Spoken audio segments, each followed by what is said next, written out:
1940. Hitler's ruthless quest to extend Germany's borders has his people at war with the world.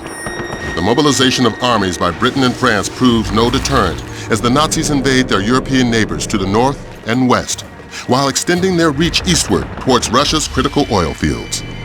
By fall, Germany's lightning war to soften England is launched, and America increases production, racing to aid the British. By 1941, the battle for North Africa is on, as Rommel's Afrika Korps arrives in Tripoli. On the Eastern Front, an impatient Hitler breaks his pact with the Soviets. Stalin responds with a scorched earth policy, intent on leaving only ruins for the Nazi invaders. But one by one, his cities fall. Now, in 1942, massive German air raids commence against Stalingrad, and the battle for this noble city turns vicious. The Red Army refuses to retreat, and a counteroffensive is launched against a force that now stretches from the Volga to the Atlantic and deep into the African desert. Against impossible odds, millions come forward to answer the call of their countries, their families, their lives. My name is Alexander Sokolov. I thought I was safe. As a watchmaker's apprentice, I would learn the business, then open a shop of my own. Maybe get married, have children, start a life. But now our cities are under attack, and Stalingrad will put an end to those dreams. We should have known the Germans would turn on us, break the treaty. They have no honor. The commissars rounded us up so quickly, speaking of the motherland, the sacrifices of our brothers, our duty. I'm only 20, but I'm ready to fight to the death. The sight of my home Stalingrad infuriates me.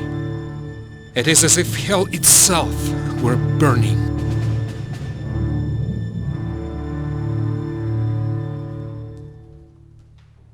My name is Tanya Pavlovna. We had little idea the Nazi invasion had pushed as far as our village until the night we awoke to the sound of tank tracks grinding in the distance. Tank shells sent my neighbors scurrying for cover, and in the chaos I was separated from my parents. The next day I was rescued by soldiers with the Red Army. I was 25. During my first skirmish our squad was cut down, and I escaped into a collapsed building, where I took a sniper rifle off the body of a fallen comrade. My father's voice guided my aim as I cut down my first 4 Germans with that rifle. My skill was reported to HQ and I was assigned as a sniper and sent to Stalingrad. I've been hunting Germans ever since. They took my family and my home, and I intend to take their lives.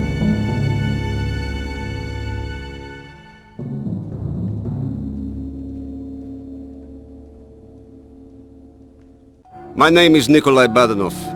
The day after the Germans attacked the Soviet Union, I left my wife and newborn son in the care of my parents and joined the Red Army. Having been a mechanic in Leningrad for years, it was no surprise I was assigned to the 24th Tank Corps. I live for the day we grind Berlin beneath our tracks. Perhaps it's this aggressiveness that won me my own tank crew and assignment in Stalingrad. While my crew and I are like family, there's another comrade who I'll be tied to forever. Her name is Tanya Pavlovna, and she saved our skins as we escaped in the last surviving T-34 after an assault on an old factory near Volgograd. But our tank soon had engine trouble, and the smoke plume was giving away our position. So we found what looked to be a safe place to make repairs.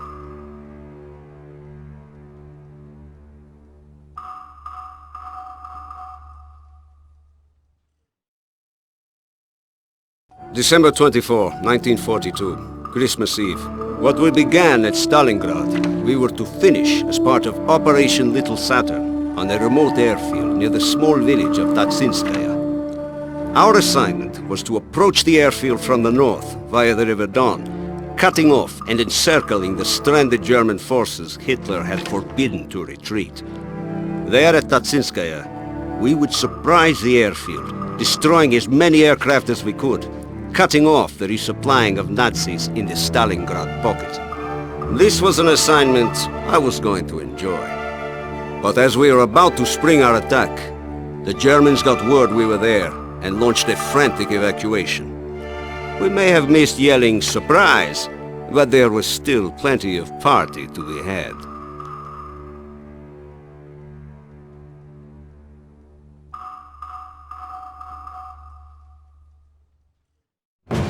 By controlling North Africa, the Axis powers would have a better chance of holding the Mediterranean, now the epicenter of the war.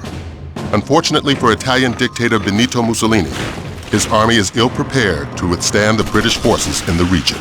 Hitler, fearful that more losses in Africa would jeopardize his efforts on the Russian front, sends General Rommel and his Africa Corps to clean up the mess. By 1942, the Allies decide that the best way to break the Axis powers back is to create another front. An Operation Torch is born of British and American troops. A well-supported, coordinated push through enemy lines, depleting and destroying fuel, food, and equipment would mean the eventual fall of the Third Reich in Africa, weakening Axis aggression throughout the world. All goes as planned, and by January 1943, British General Montgomery's 8th Army has Rommel and his troops on the run, scrambling to make their valiant last stand at the Mareth Line. My wife finally wrote saying, "Edward Carlisle, just asked to do something else." So I did. It turns out having a background in teaching chemistry can get you out of a desk job pretty quick if you have a mind to it. I knew nothing of Popsky's private army or its ties to the Desert Rats until I was in training. This sabotage platoon's philosophy is lightning-fast strikes and massive explosions deep behind enemy lines. It's gratifying to know that every time we light up a fuel depot or munitions dump, we're stalling Rommel's tanks and helping those poor blighters on the front lines. It may not be fighting fair, but the Germans have hardly fought fair in Europe, so to hell with them. My assignments are highly confidential, so as far as the wife knows, I'm still sitting at a desk. But for some strange reason, I've stopped complaining.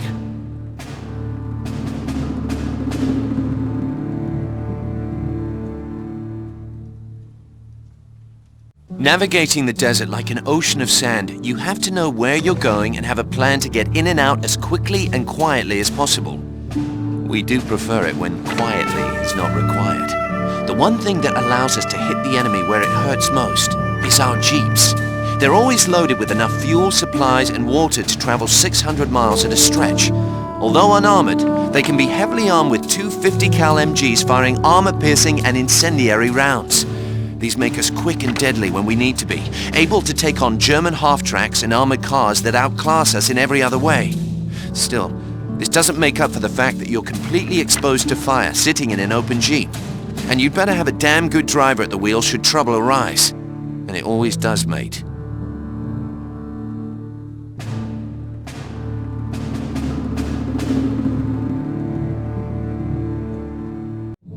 By 1944, in the battle to regain their Russian homeland, the Red Army crushes the German pocket at Stalingrad, marking the first major defeat of Hitler's armies. On June 6th, D-Day, the Allies stage a massive sea and air invasion on the Normandy coast that will soon lead to a full-scale retreat of Germany's once powerful armies across France and Belgium. Inspired by this success, British Field Marshal Montgomery devises a plan he insists will end the war by Christmas, codenamed Market Garden. With momentum on their side, the Allies attack Germany's industrial heartland from the north, attempting to outflank the powerful Siegfried Line, intending to drive on to Berlin. But Montgomery's plan fails miserably when the final bridge across the Rhine cannot be secured. Painful defeat and staggering losses destroy all hope for an early end to the war, and surviving Allies are ordered back to France. Fortunately, by October, with the Siegfried Line finally breached from the west, the Americans prepare for the capture of Aachen, a city destined for the dubious distinction of being the first major German city to fall to Allied forces. My name is Chuck Walker. I've been attached to the 1st Army, the Big Red One, for a long time now. I fought in North Africa and Sicily. I landed in Normandy on D-Day. Every day I fight to save my life and the lives of my men. I'm proud we're on the front lines. I know none of us are going home until the Germans surrender completely, and we want to be right there when it happens. That's why Aachen is so important. It's time to take this fight right to Germany, where it began. This isn't about medals or honor. Those things don't matter when you're fighting for your life. This is about winning the war. And fighting with the Big Red One has taught me you win a war by surviving it. And that means killing the Germans before they kill me.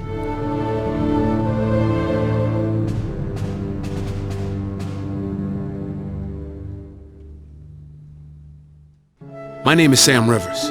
The day after the attack on Pearl Harbor, me and my best friend Jim rushed to enlist in the U.S. Army. Most of our buddies from the neighborhood in Chicago did the same.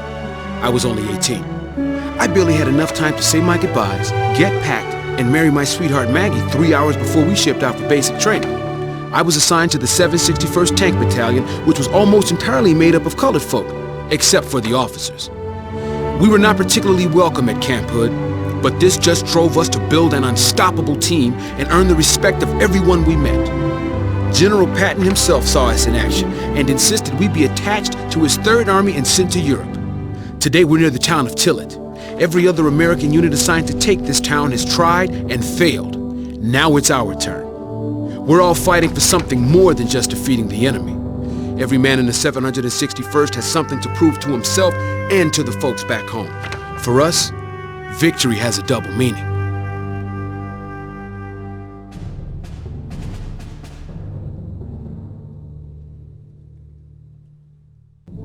It's been 4 grueling months since we took our first German city at Aachen. That mission and the weeks that followed have been particularly difficult. A bitter, cold fight trying to hold off the Germans in Stavelo was one of the few times in this war I actually thought I might not make it back home. My men came out decorated for their sacrifices. But that doesn't change the fact that we paid a heavy price to get into Germany. We've been hearing rumors that a bridge across the Rhine is still intact, and we're heading there to check it out. The end of this war is close, we all know that. Germany has nowhere to stay but home, and that's no longer a safe place to sleep.